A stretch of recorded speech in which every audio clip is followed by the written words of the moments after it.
Sorry to interrupt your work, but you're making a serious mistake. Huh? With reindeer, I mean. You're putting Prancer where Dasher should be. And Blitzen should always be on my right-hand side. He should, huh? Yes, and another thing. Donna's antlers have 4 points instead of 3. But I don't suppose anyone would notice that except me. No, I don't suppose so. Say, who are you? My name is Kringle. Kris Kringle. Well, glad I could be of help. Goodbye. You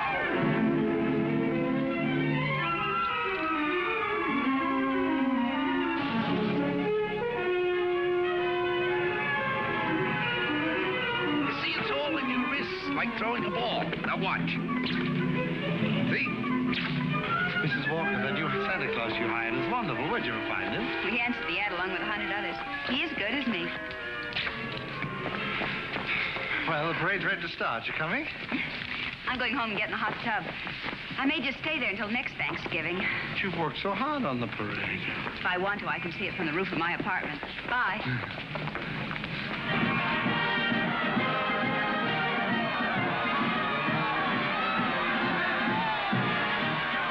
Look at that big baseball player. He was a clown last year. They just painted him different. My mother told me. She manages the parade. Wow. He's really a giant, isn't he? Really, Mr. Gailey. And you a lawyer. There are no such things as giants. Well, maybe not now, Susan, but in olden times, like the giant Jack killed in the fairy tale. Oh, one of those. I don't know any fairy tales. You mean your mother or father never read you any? My mother thinks they're silly, and I never met my father. You see, my mother and father were divorced when I was a baby. Well, that baseball player sure looks like a giant to me. Come in. Hello. My housekeeper told me Susan was here. I'm her mother. Yes, Susie's told me quite a bit about you. Oh, she's told me quite a bit about you, too. The man in the front apartment. Hi, dear. Parade's much better than last year. Good. Hope Mr. Macy agrees with you. Would you like a cup of coffee? Oh, don't bother. No bother. It's ready. I want to thank you for being so kind to Susan. All part of the plot. Surest way to meet the mother is to be nice to the child. What a horrible trick. Susan tells me you don't approve of fairy tales. I don't. I think we should be realistic and completely truthful with our children. Not let them grow up believing in a lot of myths and legends. Like Santa Claus, for example. I see. The parade's over, Mother. The acrobats were good. Those prices, they should be. Mother, I was thinking, we've got such a big turkey for dinner, and there are only 2 of us. Couldn't we invite Mr. Gailey? Couldn't we? Oh, dear. Oh, please don't bother. I'll just get a sandwich or something. It's an awful big turkey. Oh, it's not that, dear, but I'm sure Mr. Gailey has other plans. No, he hasn't. Have you? Well, as a matter of fact, to be truthful and completely realistic with the child, I must say I haven't. Please, Mother, please. Didn't I ask her all right, Mr. Gailey? Well, that all depends. Dinner's at 3 o'clock. Susan, you asked just right.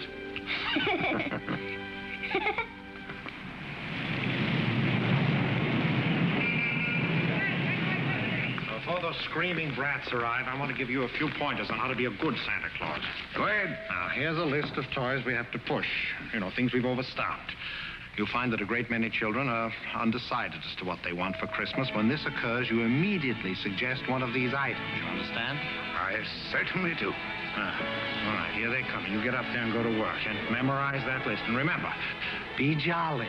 You're working for Macy's. Imagine that. Making a child take something he doesn't want just because he bought too many of the wrong toys. That's what I've been fighting against for years. And what's that, Pop? Trying to commercialize Christmas. And a Merry Christmas to you. Now then, what's your name, little boy? Peter. And what do you want for Christmas, Peter?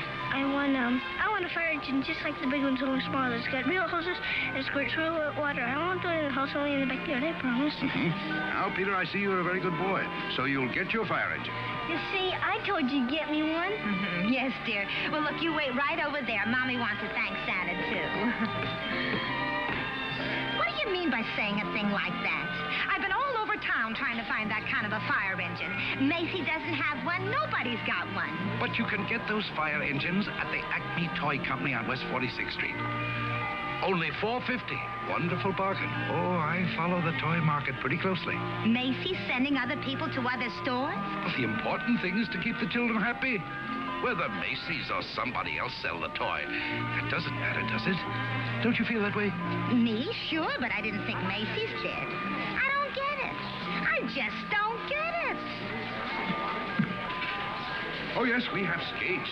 Nice, shiny skates, and they're very good indeed. But I don't think they're the kind of skates you want.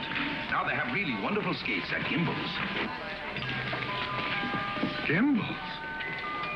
The sales lady said I was to speak to you. You the head of the toy department? Yes, ma'am, yes. Well, look, I want to congratulate you on Macy's and this new stunt you're doing, sending people to other stores. To think that a big store like this puts the spirit of Christmas before the commercial. I haven't done much shopping here before, but from now on, I'm a regular Macy customer. But Gimbel's.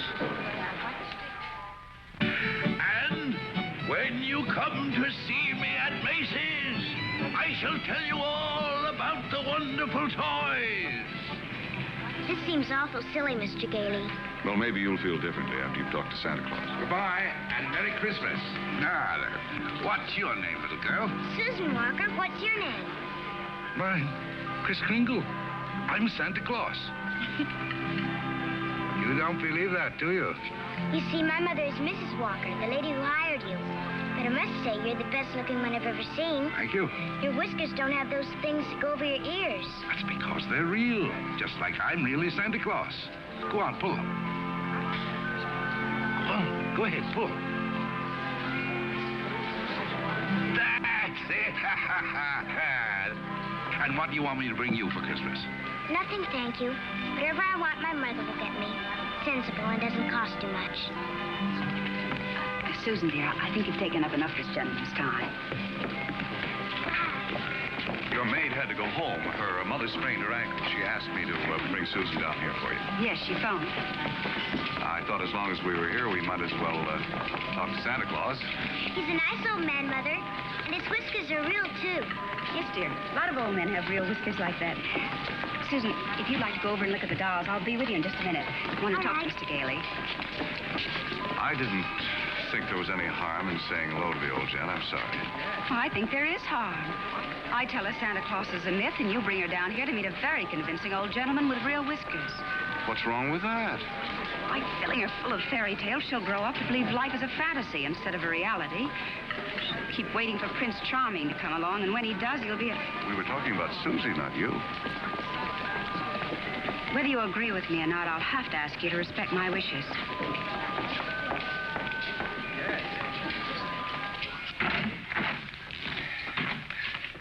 You sent for me. Oh, yes, sit down, won't you? This is a lovely little girl you have here. Thank you. Susan's the reason I asked you to drop down. She's a little confused. Would you tell her that you're not really Santa Claus? That there's actually no such person? I'm sorry to disagree with you, Mrs. Walker, but not only is there such a person, but here I am to prove it. Oh, no, you don't understand. I want you to tell her the truth. What is your name? Kris Kringle, I'll bet you're in the first grade. Second. No, I mean your real name. It is my real name. Second grade. Good gracious. It's a progressive school. Oh, progressive school. Well, where did you get such a lovely outfit? Macy's. We get 10% off. Susan, would you go in and talk to Mrs. Adams for a minute? All right. Goodbye, young lady. Hope I see you again soon. I hope so, too. Bye. Kris Kringle. Address, Brooks Memorial Home for the Aged. If you care to call them and ask for Dr. Pierce, he'll be happy to confirm it. Age is old as my tongue and a little bit older than my teeth. Now, really. Well, that's the truth. Next of kin, Donna, Blitzen, Prancer. And Dancer.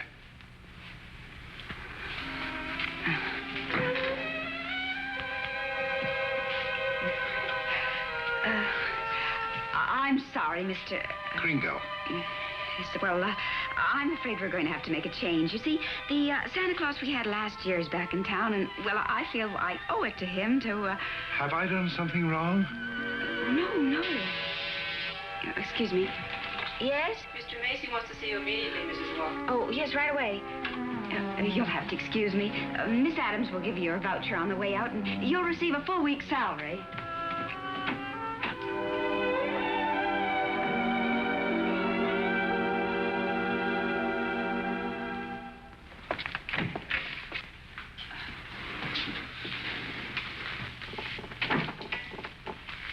Now, about that new sales policy that you two seem to have initiated. It would have been better to clear it with the sales department first, don't you think? Mr. Macy, Macy's Santa Claus sending customers to Gimbel's.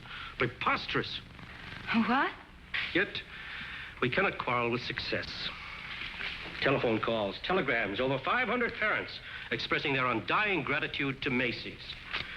So as a result, I've decided to make this the new sales policy for the entire store. If we haven't got what a customer wants, we'll send him where he can get it. In this way, Macy's will be known as the store with a heart.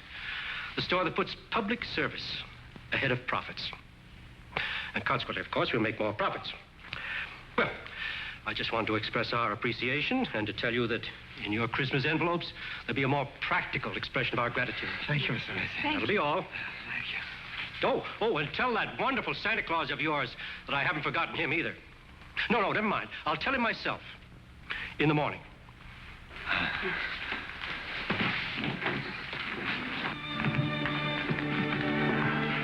Imagine, a bonus. I fired him. Who? Santa Claus? No. He's crazy. He thinks he is Santa Claus. Well, I don't care if he thinks he's the Easter Bunny. You better get him back. Well, it's too great a risk. He might have a fit or something. I tell you, the man's insane. Maybe just a little bit insane. Mr. Sawyer. What? We'll get Sawyer to examine him. He's a psychologist. That's what he's being paid for, to examine the employees. Can't get him back. He's already gone. Well, then you better scoot after him and get him, because if you don't, we're going to have a very unmerry Christmas. Oh, Mr. Kringle. Mr. Kringle. I'm afraid I acted rather hastily and perhaps unfairly. This other Santa Claus, well, Mr. Macy has found something else for him to do, and, well, we want you to stay on. Well, this is mighty good news. You see, Mrs. Walter, for 50 years or so, I've been more and more worried about Christmas. Christmas is not just a day, it's a frame of mind, and that's what they've been changing. Well, I'm glad you're taking me back. Maybe I can do something about it. And I'm glad I met you and your daughter. You're my test case. We are? Yes, in a way, you're the whole thing in miniature. And if I win you over, well, there's still hope. If not, I guess I'm through. But I'll try, and I'm warning you, I don't give up easily. Oh, well, Mr. Kringle, first thing in the morning, could you report to Mr. Sawyer's office for a little examination? Mental examination? Well, partly, yes. Oh, I don't mind. I've taken dozens. Haven't failed one yet. Yeah. How many days in the week? 7. How many things do you see? 4. Muscular coordination? Perfect. Who was vice president under James Monroe? Daniel D. Tompkins. I'll bet your Mr. Sawyer doesn't know that one.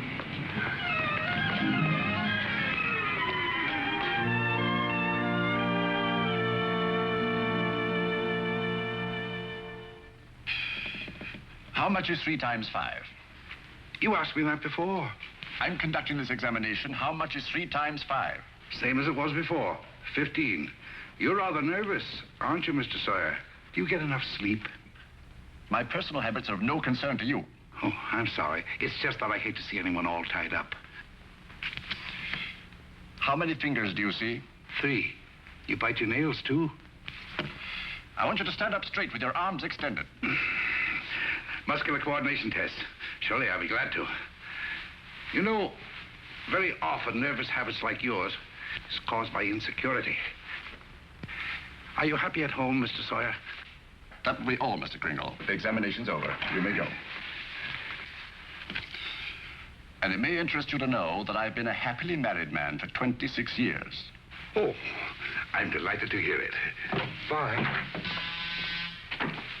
Your wife, Mr. Sawyer? What else? Agnes, how many times have I told you not to bother with the office? No, I give you a perfectly liberal allowance. If that fat, stupid brother of yours would get a job, you wouldn't have to be pestering me all the time. Not a penny.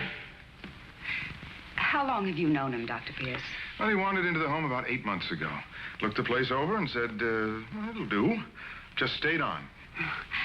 Has he ever told you his real name? He said he was Kris Kringle. We never pressed him further. Mrs. Walker, after giving that man a comprehensive examination, it's my considered opinion he should be dismissed immediately. Dr. Pierce, Mr. Sawyer. Excuse me, didn't Kris answer the questions correctly? Well, yes, he did, but there was a complete lack of concentration. There's no doubt about it, he should be placed in a mental institution. Wait a minute. People are institutionalized to prevent them from hurting themselves or other people. His is a delusion for good. He only wants to be friendly, helpful. Mrs. Walker, naturally I cannot discharge this man. So when he begins to exhibit his latent maniacal tendencies, which I assure you he will, the responsibility will be entirely yours. Oh, Dr. Pierce, if there's the slightest possibility of trouble, Now, what trouble could Kris possibly get into? No? Well, coming to work, for instance, a policeman might ask him his name. Now, you know that would get him into a fight. Well, that could be avoided easily enough. Find someone here in the store to rent him a room. Then they could go to and from work together. Oh, yes, that would solve everything. That's a wonderful idea. Yes, isn't it? Your son's away at school. What about his room? Well, I'll talk to Mrs. Shellhammer as soon as I get home. In the meantime, you take Kris home to dinner. Oh, no, I couldn't. Oh, really, Mrs. Walker? If I can supply the room, the least you can do is furnish a free meal.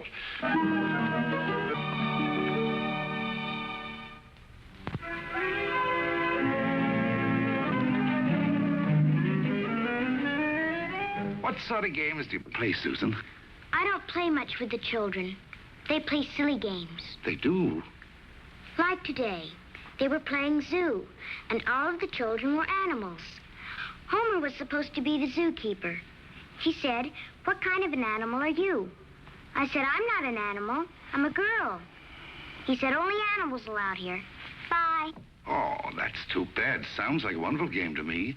Of course, to play it right, you've got to have imagination. Do you know what imagination is? That's when you see something and it's really not there. Well, yes. But I believe imagination is a place by itself.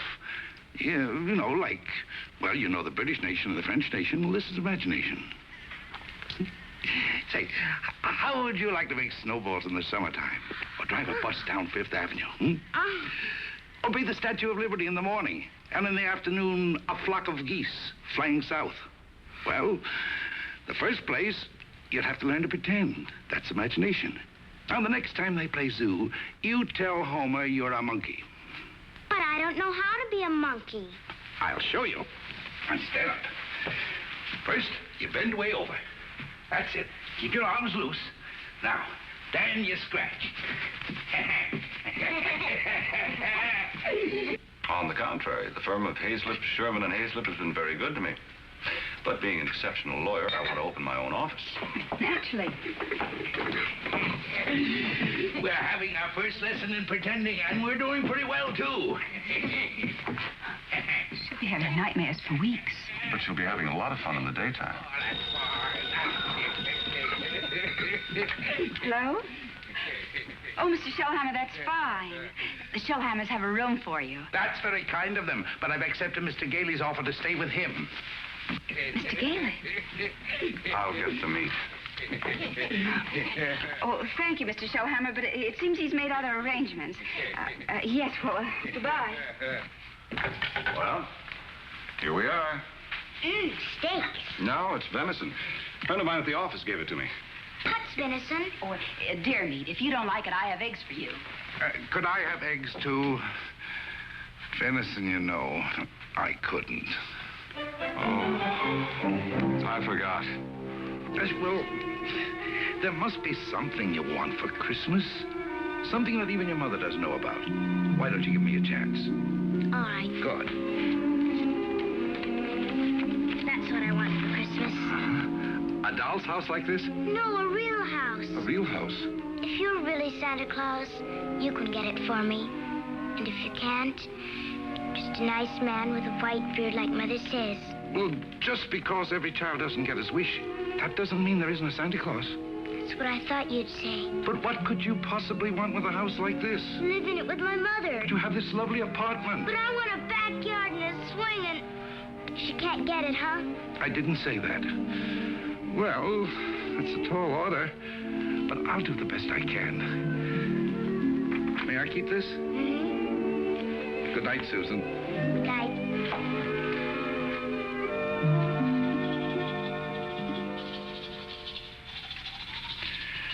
Do you like living in the city? Oh, it's all right. I'd kind of like to get out in the country sometime, though. Not a big place, just one of those junior partner deals in Manhattan. I know the kind you mean. One of those colonial houses. Or Cape Cod. I've been thinking about Mrs. Walker. You know, like a lot of divorced women, she's determined that no one will ever hurt her again. With a little more effort on your part, she might be made to crawl out of a shell. You know, those two are a couple of lost souls. It's up to us to help them. I'll take care of Susie if you'll take care of her mother. It's a deal. Good. You ready? Oh, no, you don't. I'm not going to be cheated that way. All my life I've wondered, and now I'm going to find out. I'm going to learn the answer to the question that's troubled the world for centuries. Does Santa Claus sleep with his whiskers inside or out? Always sleep with them out. Cold air makes them grow.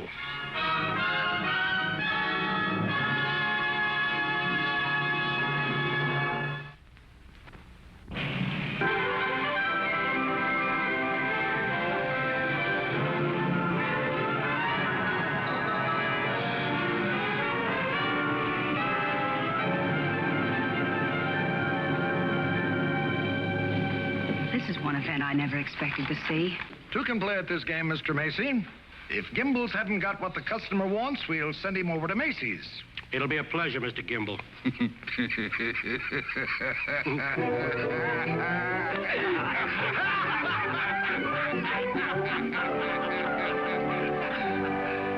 There they sat, adult but children still, children at heart. It was summer, warm, glorious summer. The end. Did you like that story, Susan? Mr. Kringle, do you think I'm going to get my house for Christmas? Well, I can't promise, but we mustn't give up hope. Good night, Susan. Tomorrow evening, I'll read you another story. I can't. I've got to go to school. Isn't this vacation? Yes, but this is what they call a required function. Required function? The Fillmore Progressive School requests your presence at a special performance of a Christmas play to be given in the modern manner. What does that mean? A Christmas play without Santa Claus. Well, a Christmas play without a Santa Claus? The performance will be followed by a short address. Subject, exploding the myth of Santa Claus. The guest speaker will be Mr. Albert Sawyer.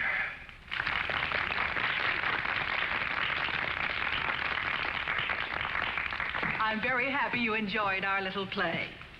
And now it gives me great pleasure to introduce our old friend, Mr. Albert Sawyer.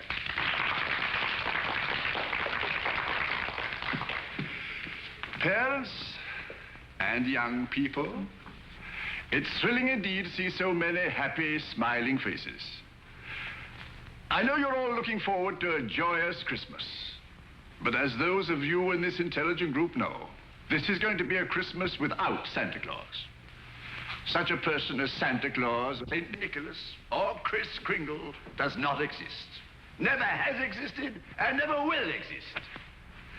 This silly old man in his red suit represents the wishful dreaming of all people. He's the all-giver, the generous father. Mature adults who keep this myth alive are clinging to childish fantasies and show themselves afraid to face realities. People who play Santa have a strong feeling of guilt. I see nothing to laugh at. Far from being amusing, this myth... Far from being amusing... Far from from being amusing, this myth is actually harmful. Only stupid old men prancing around in white whiskers keep this ridiculous myth alive. Now he's gone too far.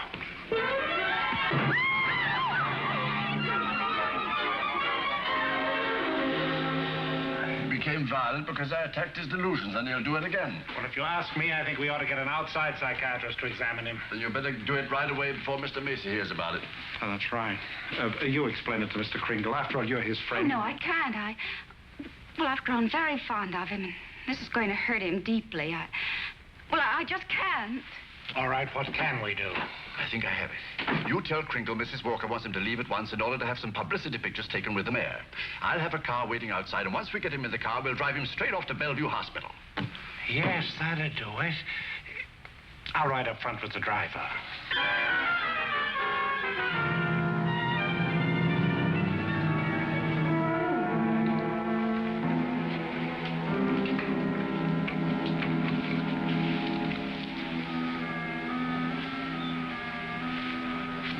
Kris.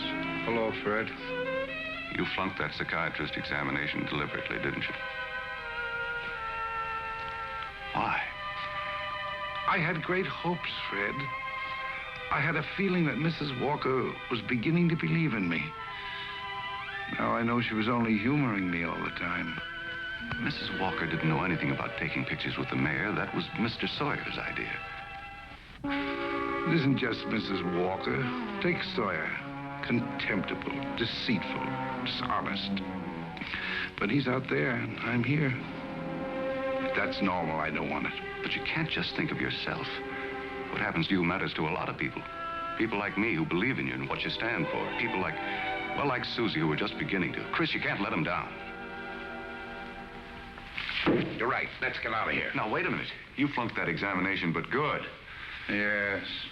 I said our first president was Calvin Coolidge. Oh, but you can fix that. You'll think of something. Now, take it easy. A judge is going to be asked to sign papers committing you to a mental institution. The only chance would be to prove you legally sane at a public hearing. Good. I can think of nothing better. Don't you see? That will settle the question once and for all.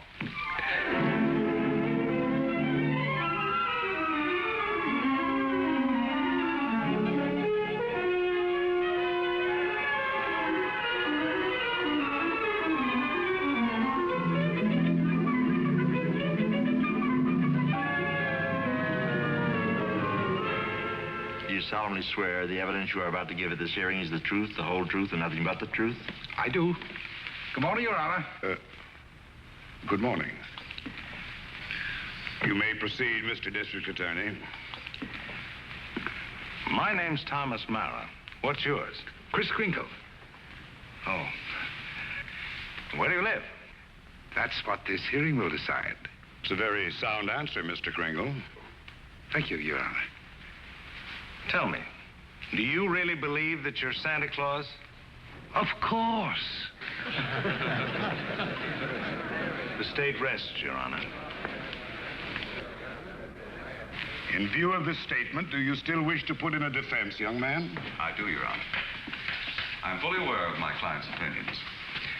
In fact, that is the entire case against him.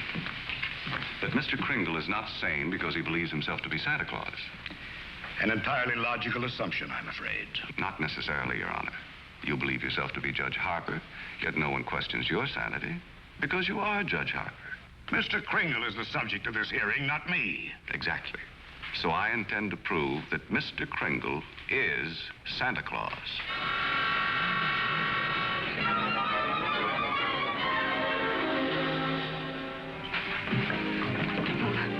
What does Mr. Hayslip of Hayslip, Sherman, and Hayslip say about the trial? That I was jeopardizing the dignity of the firm, that I either dropped the case or they dropped me. So, leaving me no choice, I quit. Oh, Fred, you didn't. Well, I can't let Kris down. He needs me, and all the rest of us need him. Darling, he's a kind, wonderful old man, but... Well, you can't throw away your career because of sentiment. I'm not throwing a career away. I'll get by. I'm a darn good lawyer. This doesn't shake your faith in me, does it? This is a question of common sense, not faith. Faith is believing in things when common sense tells you not to. I wish you could let yourself believe in people like Kris, and in fun, and love, and joy, and all the other intangibles. Can't pay the rent with intangibles. And you can't live without them. Why don't you try a little blind faith, darling? String along with me. I think you've got a right to ask that. I think I have the right to ask you to be a little bit more practical and realistic. Yeah, I suppose you have. It's all cockeyed. Here we are, as close as two people can possibly be, and yet there's a loneliness about it. I've tried my best. I know you have, darling, and so have I. But we're going to need a lot more than each other's arms. And somehow I just don't think we've got it.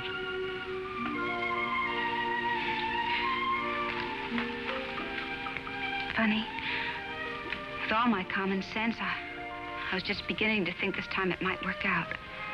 So was I, but... Can I help you trim the tree? Thanks, I can do it. Well, good night. Good night.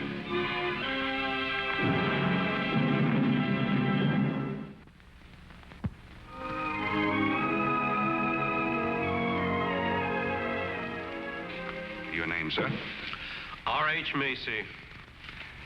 Do you recognize this man? Yes, he's an employee of mine, Kris Kringle. Do you believe him to be of sound mind? I certainly do. Mr. Macy, you're under oath. Do you really believe that this man is Santa Claus?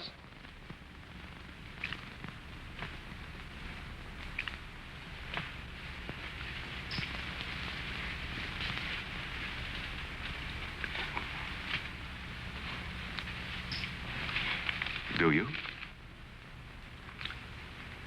I do. That is all.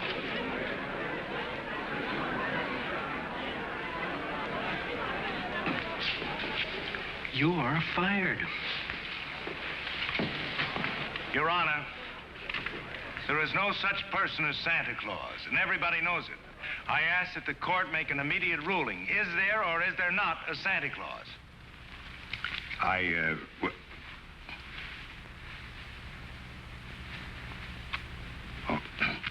This court will take a short recess to consider the matter. I don't care about the law. I'm talking about politics. You go back in there and rule that there's no Santa Claus, we won't be even able to put you in the primaries. Charlie. I'm a responsible judge. How can I seriously rule that there is a Santa Claus? All right, go back in there and rule there isn't. The kids read about it, so they don't hang up their stockings. So what happens to all the toys that are supposed to be in them stockings?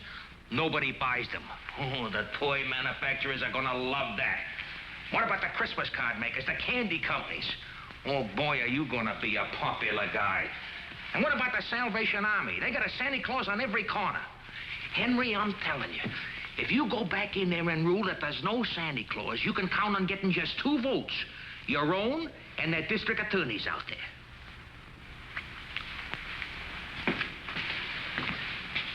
One. District Attorney's Republican. The court will rise.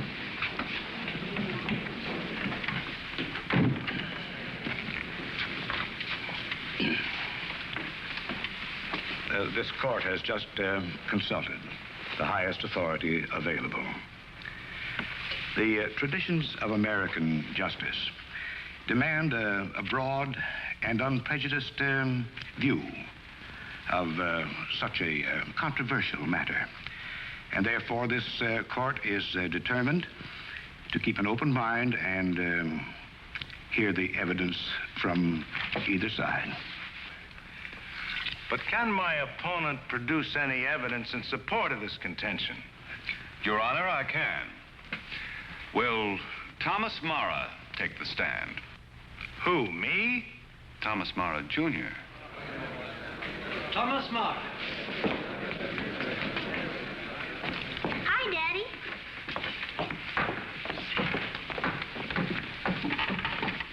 Tommy, you know the difference between telling the truth and telling a lie, don't you?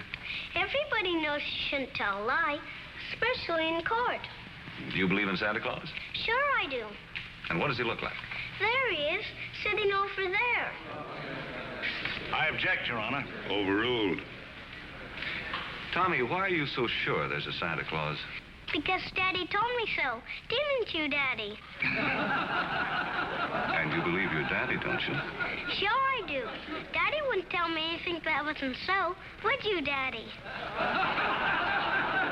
Thank you, Tommy.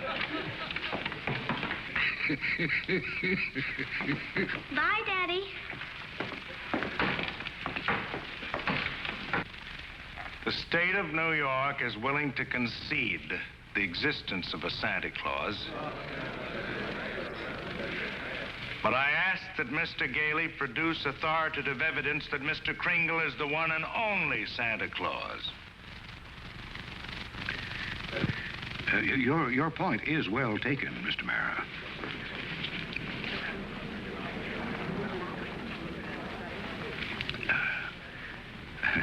Mr. Gailey, are you ready to show that Mr. Kringle is Santa Claus?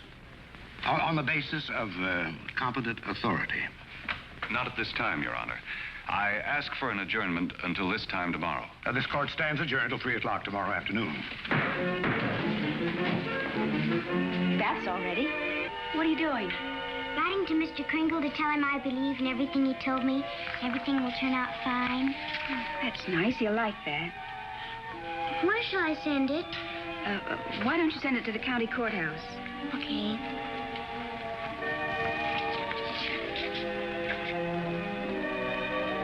What did you write, Mother? I believe in you, too, Doris. Go take your bath now.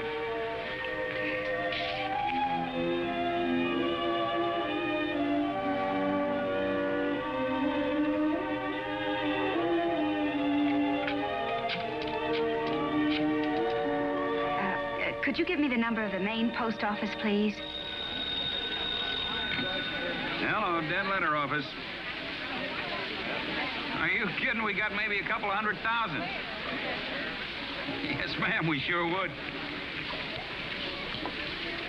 Hey, lady, that's not a bad idea. Thank you.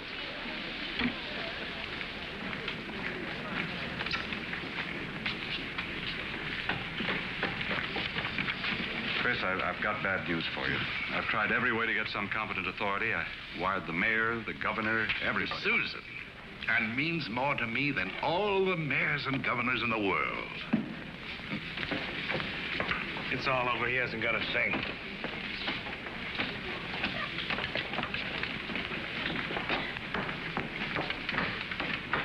Your Honor, the defense has yet to produce one bit of authoritative proof that this man is really Santa Claus. And in view of the fact that it is Christmas Eve and we're all anxious to get to our homes, I ask that these commitment papers be signed without further delay. Mr. Gailey, have you anything further to offer? I should like to submit the following evidence, Your Honor. It concerns an official agency of the United States government. The Post Office Department, one of the world's largest business concerns, did a gross business last year of $1,112,877,174. Your Honor, I'm sure they're all deeply gratified to know that the Post Office Department is doing nicely, but it hardly has any bearing on this case. Furthermore, the U.S. postal laws make it a criminal offense to willfully misdirect mail or intentionally deliver it to the wrong party. Yeah, Your Honor. I'm sure that the state of New York is willing to admit that the Post Office Department is authoritative, prosperous, and efficient. For the record? For the record. Anything to get on with this case. Then, Your Honor, I offer these letters in evidence. They're simply addressed to Santa Claus, yet they were each delivered to Mr. Kringle by bona fide employees of the Post Office Department. I offer these as authoritative proof. Your Honor, 3 letters are hardly authoritative proof. I have further exhibits, Your Honor, but I hesitate to produce them. Oh, I'm sure we'd all be glad to see them. Oh, yes, indeed. Put them on my desk. On your desk? Yes, yes. Very well, Your Honor.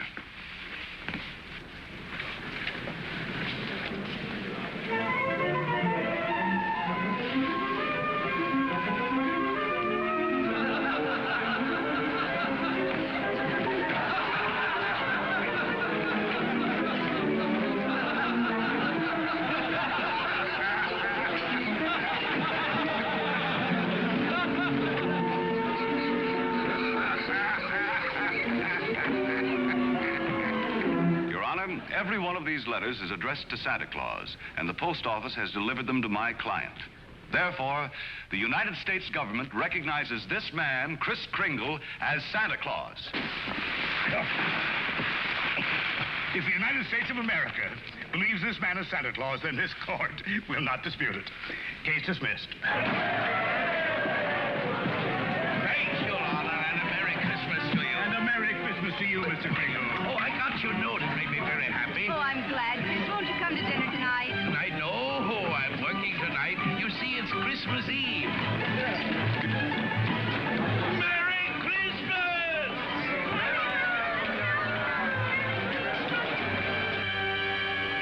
What's the matter with Susan? I think she misses Kris. Don't worry, young lady. Kris is bound to come. Didn't get my present, Uncle Fred. Why, darling, you got a lot of presents. Not the one I wanted. Not the one Mr. Kringle was going to get for me. What was that? It doesn't matter. I didn't get it. I knew it wouldn't be here, but I get a letter or something about it. Hello? Hello, Susan. Merry Christmas. Well, it wasn't really a promise. I said I'd do my best. You couldn't get it because you're not Santa Claus, that's why. Just a nice man with white whiskers like my mother says. And I shouldn't have believed you. Susan. Merry Christmas, Kris. I'm sorry Susan is disappointed in me. Oh, she'll be all right. Here's Fred. Merry Christmas. Where are you? Out at the home. Fred, we're giving a little party this afternoon. Will you bring Mrs. Walker and Susan out to help us celebrate? Of course I will. Now, you turn off the parkway at Seymour. Drive 3 blocks, then turn onto Ashley Drive. You'll see it on the right. Got it. Bye. Susan, I was wrong when I told you not to believe in Mr. Kringle. You must have faith in him. But he didn't get me that. That doesn't make sense, Mother. Oh, faith is believing in things even when common sense tells you not to. I mean, even though things don't work out the way you want them to the first time, you still got to believe in people. I'll try.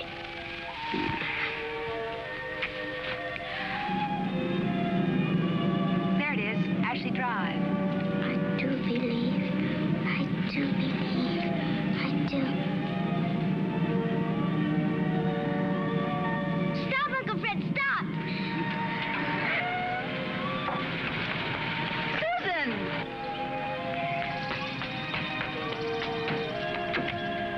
Susan!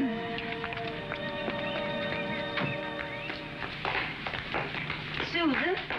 You shouldn't be running around in other people's houses. But this is my house, Mommy. The one I asked Mr. Kringle Now, for. Susan, darling. It is. I know it is. Oh, you're right, Mommy. If things don't turn out right the first time, you've still got to believe.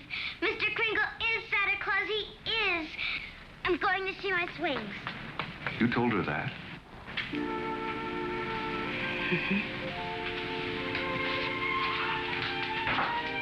The house seems to be for sale. We can't let it down. Oh, Fred. Darling, I always believed in you. It's just my ridiculous common sense. Well, it even makes sense to believe in me now. I take a little old man and legally prove that he's Santa Claus. Now, you know.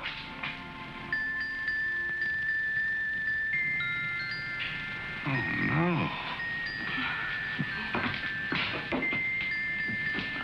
Wait, it must have been left by one of the tenants. Maybe. Maybe I didn't do such a remarkable thing after all.